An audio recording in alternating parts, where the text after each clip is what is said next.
India ने कहा भाई साहब कमबैक होता है तो ऐसा होगा। 131 पे सामने वाली टीम को बिल्कुल धराशायी कर दिया।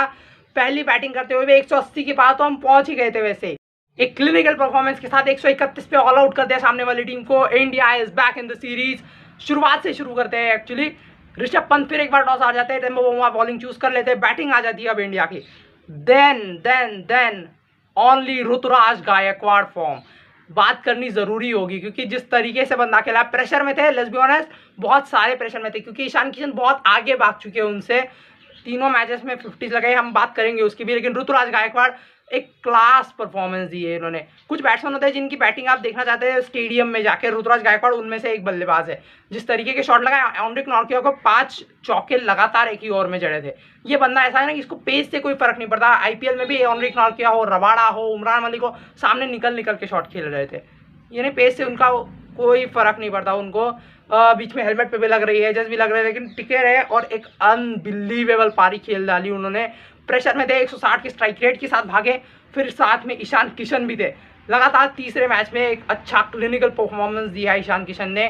पहले 2 मैचेस में, पहले मैच में आई थिंक 76 के अराउंड कुछ रन बनाए थे, दूसरे मैच में 31 की पारी थी। इस मैच में भी एक 56 आई थिंक कुछ उस तरीके की पारी थी, लेकिन एक क्लिनिकल हाफ सेंचुरी, एक डोमिनेटिंग हाफ सेंचुरी आप कह सकते हैं। फिर एक फेज आता है जब 10 ओवर के बाद आप 97-100 के आसपास घूम रहे होते हैं। आप एक्सपेक्ट करते हैं कि 220, 225, 230 की तरफ आप देखना शुरू करते हैं, लेकिन फिर आता है एक ट्विस्ट, फटफट करके विकेट गिर जाती है श्रेयस अय्यर को। उसके बाद फिर ऋषभ पंत आते हैं। ऋषभ पंत के बारे में बात करना जरूरी है क्योंकि बिल्कुल अच्छा फॉर्म नहीं चल रहा। भाई साहब क्या कर रहे हैं आप? क्योंकि पिछले मैच में भी स्पिनर के बाहर वाली गेंद पे आउट हो जाते। पहले मैच में वो 16 में 29 की कुछ पारी थी। उसके बाद इस मैच में भी वो बाहर आउटसाइड ऑफ साइड पे मारने के प्रयास में एक बार फिर से भी अपना विकेट दे जाते हैं।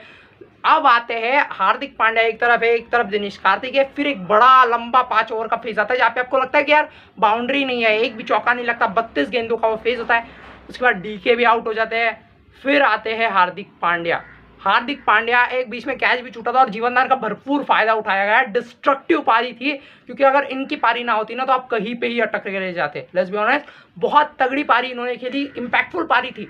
कुछ पारी आपको आंकड़े में उतनी बड़ी ना लगे लेकिन इम्पैक्ट के बारे में बहुत बड़ी लगती है। अगर इनकी पारी नहीं होती तो 168 के पास पहुंच जाते हम, 168 तक अटक के रह जाते, 189 तक फिर इंडिया लड़ते झगड़ते पहुंच जाती है। अगर यहाँ तक वीडियो देख रहे हो तो वीडियो पसंद आई है तो वीडियो को लाइक कर दो यार, चैनल पर जाए तो सब्सक्राइब कर दो क्योंकि कल जो है ना एक अच्छी खासी वीडियो आने वाली है। वो आईपीएल राइट्स के ऊपर भी हो सकती है, जो इतिहास रचा गया है भाई साहब आईपीएल की तरफ से, या फिर वो इंडिया साउथ अफ्रीका की एक बहुत बड़ी जो मिस्टेक हो रही है, या फिर क्या हो सकता है क्या नहीं, उस पर एक चर्चा हो सकती है, या फिर वो कोहली के फॉर्म पे हो सकती है, या फिर कुछ अलग ही हो सकता है। क्या होना चाहिए आप कमेंट भी कर सकते हो, लेकिन चैनल को। फिर आती है साउथ अफ्रीका की बैटिंग। वो शुरुआत में हम 2 ओवर में पहले भुवनेश्वर कुमार की वो क्लास देखते हैं जो टेम्बा बाउआ और रीजा हेंड्रिक्स को काफ़ी ज़्यादा तंग करती है। उसके बाद आते हैं अक्षर पटेल, और अक्षर पटेल आउट करते टेम्बा बाउआ को। और उसके बाद आते हैं इस मैच के द हीरो युजवेंद्र चहल। जिस तरीके की गेंदबाजी की, आई टेल यू एग्जैक्टली, इन्होंने हेनरिक क्लासन को आउट किया, इन्होंने राजीव वैंडर ड्रूसेट को आउट किया, और इन्होंने एक आई थिंक प्रिटोरियस को आउट किया जो डिस्ट्रक्टिव लक्स रहे थे एक पॉइंट ऑफ टाइम पे।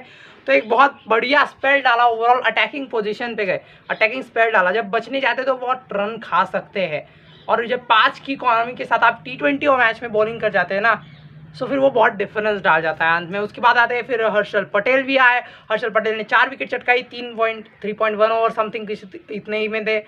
और इनके साथ एक समस्या रही है कि ये डेथ में ना इंडिया के लिए उतनी अच्छी गेंदबाजी नहीं कर पा रहे एज कम्पेयर टू इस फ्रेंचाइज RCB। बट इस बार वो क्या कहते हैं, वो परेशानी बिल्कुल दरकिनार हो गई, और एक बहुत तगड़ी इकोनॉमी के साथ, एक बहुत तगड़े स्पेल के साथ इन्होंने मैच को एक समाप्ति दे दी। और I think the way India played is the clinical performance. South Africa को आप 131 पे ऑल आउट कर देते हैं। भुवनेश्वर कुमार को एक सफलता मिलती है, आई थिंक एक क्लास गेंदबाजी उन्होंने की। अक्षर पटेल भी जब उनको गेंदबाजी दी गई बहुत अच्छे थे।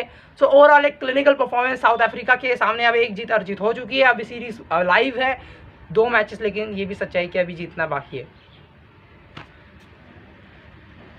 सो यार that is it for today's video. Video पसंद आया वीडियो को लाइक करो, एक बार फिर से चैनल को सब्सक्राइब करो। कल एक धमाकेदार वीडियो